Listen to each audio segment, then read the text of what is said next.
नमस्कार, खबरें अब तक में आपका स्वागत है। मैं हूं आपके साथ पवन शर्मा। खबरें अब तक में आज बात होगी उड़ीसा के पुरी में मची भगदड़ की और उसके जिम्मेदार की। साथ ही बात होगी बिहार के चुनाव की रणनीति की और अखिलेश यादव ने मचाई सपा की हलचल की। इन तमाम मुद्दों पर बात करेंगे विस्तार से, लेकिन इससे पहले आइए नजर डाल लेते हैं इस वक्त की हेडलाइंस पर।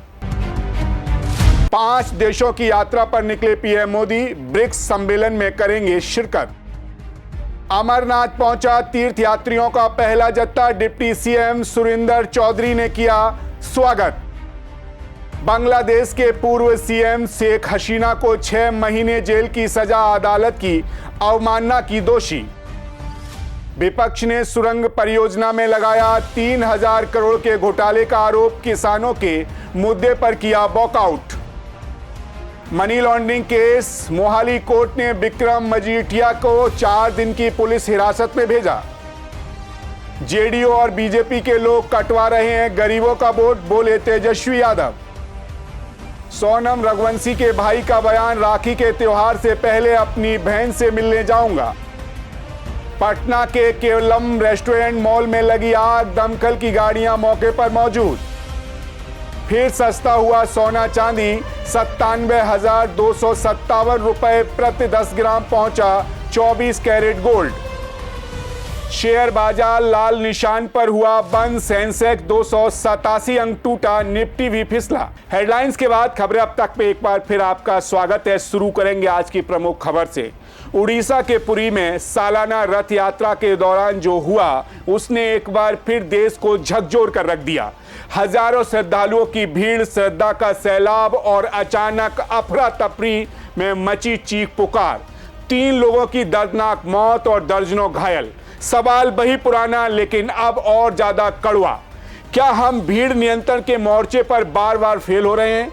पुरी में भगदड़ की यह घटना अकेली नहीं।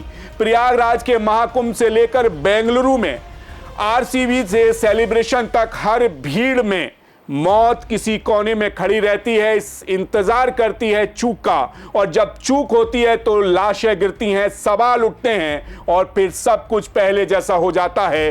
रविवार के तड़के सुबह करीब 4 बजे श्री गुंडिचा मंदिर के पास भगवान जगन्नाथ, बलभद्र और देवी सुभद्रा के रथों के पास 2 ट्रक अनुष्ठान सामग्री लेकर पहुंचे, लेकिन ये ट्रक पहुंच गए वहां जहां पहले से हजारों श्रद्धालु भक्ति में लीन थे। नतीजा एक खौफनाक भगदड़। इस भगदड़ में 3 लोगों की मौत हुई। हादसे के बाद मुख्यमंत्री श्री मोहन चरण मांझी ने तुरंत एक्शन लेते हुए जिला अधिकारी और एसएसपी का तबादला कर दिया।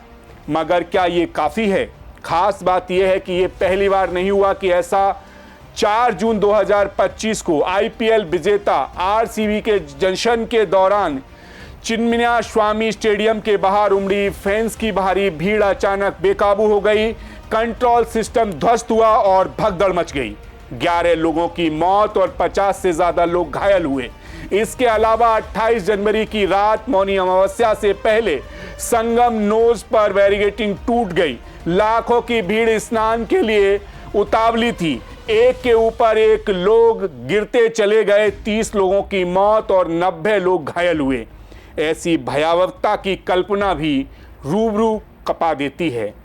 3 घटनाएं बताती हैं आयोजन तय थे, भीड़ अनुमानित थी, प्रशासन सतर्क था, फिर भी क्यों फेल हो गया सिस्टम? साफ है, या तो तैयारियां कागजों पर सिमटी रहीं या फिर भीड़ का असली मिजाज समझने में प्रशासन चूक गया। वहीं आम लोगों की गैर जिम्मेदारी और अधूरी जानकारी भी इस त्रासदी को न्योता देती है। बड़े धार्मिक आयोजनों, सेलिब्रेशनों या रैलियों में भी भीड़ संभालना आसान नहीं होता। लोग एकजुट होकर एक भाव में बह जाते हैं, लेकिन इस भाव में अगर एक भी सुर टेढ़ा पड़ा तो सब कुछ बिखर जाता है। प्रशासन को चाहिए कि वह सिर्फ प्लानिंग ना करे, बल्कि ग्राउंड जीरो पर कार्य को भी सुनिश्चित करे। हर एंट्री एग्जिट पॉइंट पर सेक्टर की बारीकी से निगरानी की जाए और तकनीकी का पूरा इस्तेमाल किया जाए। भीड़ को सिर्फ पुलिस से नहीं रोका जा सकता, लोगों को खुद समझना होगा कि धार्मिक श्रद्धा के साथ साथ सुरक्षा भी जरूरी है। आयोजनों से पहले जन जागरूकता अभियान चले, भीड़ में धक्का मुक्की ना करें, बुजुर्गों और महिलाओं और बच्चों को प्राथमिकता दें, mobile alerts, digital signage, live camps जैसी उपयोगों का इस्तेमाल करें। क्या करना होगा अब, आइए आपको बताते हैं। हर बड़े आयोजन के लिए माइक्रो प्लानिंग की बहुत आवश्यकता होती है। सीसीटीवी, ड्रोन निगरानी और real time data analysis, trend crowd control unit की तैनाती, जनता को भीड़ प्रबंधन की प्राथमिक शिक्षा, पूर्वाभ्यास अनिवार्य करना होगा। हर साल ऐसे हादसे होते हैं और हर बार हम वही शौक संदेश, वही राजनीतिक बयान और वही औपचारिक जांच रिपोर्ट देखते हैं। पर क्या अब वक्त नहीं आ गया कि हम सिर्फ सवाल ना उठाएं बल्कि जवाब खोजें और उन्हें लागू करें? श्रद्धा के आयोजनों में अगर मौत की परछाई है तो ये हमारी नाकामयाबी है और इससे बड़ी नाकामयाबी ये होगी कि हम फिर से वही गलती दोहराएं। इसी के साथ खबरें अब तक में रुख करते हैं अगली रिपोर्ट की तरफ। अक्टूबर नवंबर में होने वाले बिहार विधानसभा चुनाव से पहले एनडीए ने पूरी ताकत झोंकने की तैयारी कर ली है। मिशन 243 सीटों पर फतेह और इस बार रणनीति कुछ खास। प्रचार से लेकर पोस्टर तक, रैली से लेकर रोड मैप तक, हर मोर्चे पर सब कुछ होगा एनडीए के साझा बैनर तले। मोर्चे की अगुवाई कर रहे हैं पीएम नरेंद्र मोदी, जिनका बिहार दौरा अब रफ्तार पकड़ चुका है। मकसद साफ है, चुनाव से पहले बिहार के हर प्रखंड में पीएम की मौजूदगी दर्ज हो। ये सब कैसे होगा, चलिए वो भी आपको आज बताते हैं। बिहार के कुल 9 प्रखंडों में से पीएम मोदी अब तक पटना, सारण और दरभंगा में रैली और सरकारी कार्यक्रम कर चुके हैं। आगामी 1 से 1.5 महीने में 3 और प्रखंडों में बड़ी सभाएं और विकास योजनाओं का उद्घाटन, शिलान्यास तय है। जैसे गया प्रखंड में मुंगेर प्रखंड, बेगूसराय, कोसी प्रखंड। इसके बाद बचे हुए पूर्णिमा, भागलपुर और तिरहुत प्रखंडों में भी पीएम की रैली होंगी। यानी चुनाव के बिगुल फूंकने से पहले पीएम मोदी पूरे बिहार का चक्कर लगा चुके होंगे, वो भी योजनाओं की सौगात के साथ। पीएम मोदी की हर सभा के साथ एक और बड़ा संदेश जा रहा है, विकास और स्थिरता बनाम आरजेडी का। जंगल राज और कैप्शन, हर सरकारी कार्यक्रम में हजारों करोड़ की योजनाएं लॉन्च हो रही हैं, जिससे वोटरों के दिल तक सीधा कनेक्शन बनाने की कोशिश की जा रही है। यानी कि एनडीए ने कमर कस ली है। 15 जुलाई से शुरू होकर 15 सितंबर तक पूरे महीने में राज्य की सभी 243 विधानसभा सीटों पर एनडीए की संयुक्त सभाएं और रैली होंगी। इन आयोजनों में बीजेपी, जेडीयू, एलजेपी और हम पार्टी के नेता मिलकर प्रचार करेंगे। ब्लॉक और जिला स्तर की बैठकें हो चुकी हैं और अब जमीन पर उतरने का वक्त आ गया है। एजेंडा क्या है, आइए वो भी आपको समझाते हैं। एनडीए का यह प्लान है कि एक ही मुद्दा पूरे राज्य में नहीं चलेगा। सीमांचल में मुस्लिम वोटरों को साधने की जिम्मेदारी जेडीयू और एलजेपी को सौंपी गई है। उग्र हिंदुत्व या मुस्लिम विरोधी की राजनीति से फिलहाल दूरी बनाई गई है। वहीं लालू यादव द्वारा अंबेडकर के अपमान का मुद्दा उठाकर करीब 19% दलित वोटर्स को टारगेट किया जाएगा। देखा जाए तो एनडीए के लिए बिहार एक बार फिर करो या मरो की जंग बन चुका है। पीएम मोदी की सभाएं, विकास की सौगात और रणनीतिक प्रचार, सब कुछ मिलाकर बिहार में मोदी मैजिक 2.0 तैयार किया जा रहा है। अब देखना यह है कि क्या यह रणनीति लालू परिवार की वापसी पर फिर से ब्रेक लगा पाएगी। फिलहाल इसी के साथ खबरें अब तक में बढ़ेंगे अगली रिपोर्ट्स की तरफ। जो कभी सपा की आंखों के तारे थे, आज पार्टी के बाहर बाशिंदे बन गए हैं। राज्यसभा चुनाव में क्रॉस वोटिंग का धमाका कर चुके सपा के 3 विधायक मनोज पांडे, राकेश प्रताप सिंह और अभय सिंह अब समाजवादी पार्टी कुनबे से पूरी तरह बाहर जा चुके हैं। हाल ही में अखिलेश यादव ने तलवार चलाई और पुराने भरोसेमंद सिपाहियों को पार्टी से बाहर का रास्ता दिखा दिया।